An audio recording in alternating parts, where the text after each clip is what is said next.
Conscientiousness. Well, so, and of the two aspects of conscientiousness, say orderliness and industriousness, the better predictor is industriousness. So the question is, well, what can you do about your industriousness? And the answer to that is, well, that's kind of rough too, because there's a strong genetic component.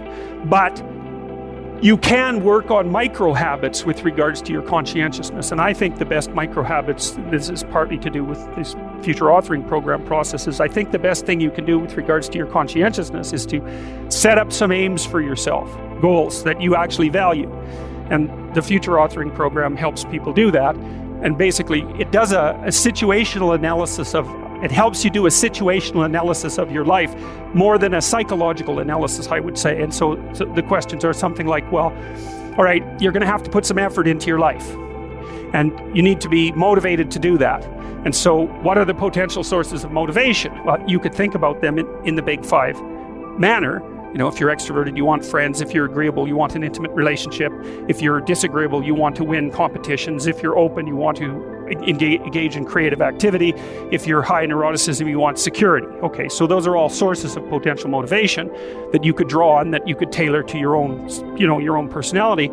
But then there are dimensions that you want to consider your life across. And so we ask people about, well, if you could have your life the way you wanted it in 3 to 5 years, if you were taking care of yourself properly, what would you want from your friendships? What would you want from your intimate relationship? How would you like to structure your family? What do you want for your career? Well, how are you going to use your time outside of your job? And how are you going to regulate your mental and physical health, and maybe also your drug and alcohol use? Because that's a good place to auger down, because alcoholism, for example, wipes out, 5 to 10% of people. So you want to keep that under control.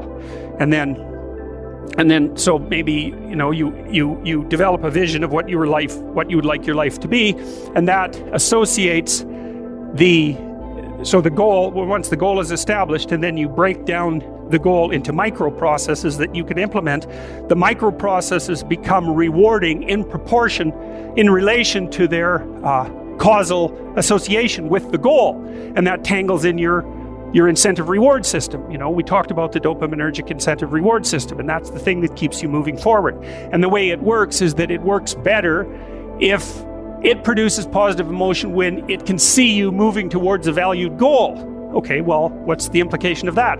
Better have a valued goal, because otherwise you can't get any positive motivation working out. And so the more valuable the goal, in principle, the more the micro processes associated with that goal start to take on a positive charge. And so what that means is, well, you get up in the morning and you're excited about the day, you're ready to go. And so as far as I can tell, what you do is you specify your long-term ideal. Maybe you also specify a place you want to stay the hell away from, so that you're terrified to fail as well as excited about succeeding, because that's also useful. You specify your goal. You do that in some sense as a unique individual. You want to specify goals that make you say, oh, if that could happen as a consequence of my efforts, it would clearly be worthwhile. Because the question always is, why do something? Because doing nothing is easy. You just sit there and you don't do anything. That's real easy. The question is, why would you ever do anything? And the answer to that has to be because you've determined by some means that it's worthwhile. And then the next question might be, well, where should you look for worthwhile things? And one would be, well, you could consult your own temperament. And the other would be, well, you kind of look at what it is that people accrue that's valuable across the lifespan. So you do a structural analysis of the subcomponents of human existence, and already did that. You need a family, you need friends. You don't need to have all these things, but you better have most of them. Family, friends, career, educational goals, plans for, time outside of work, attention to your mental and physical health, etc. That's what life is about. And if you don't have any of those things, well, then all you've got left is misery and suffering. So that's a bad deal for you.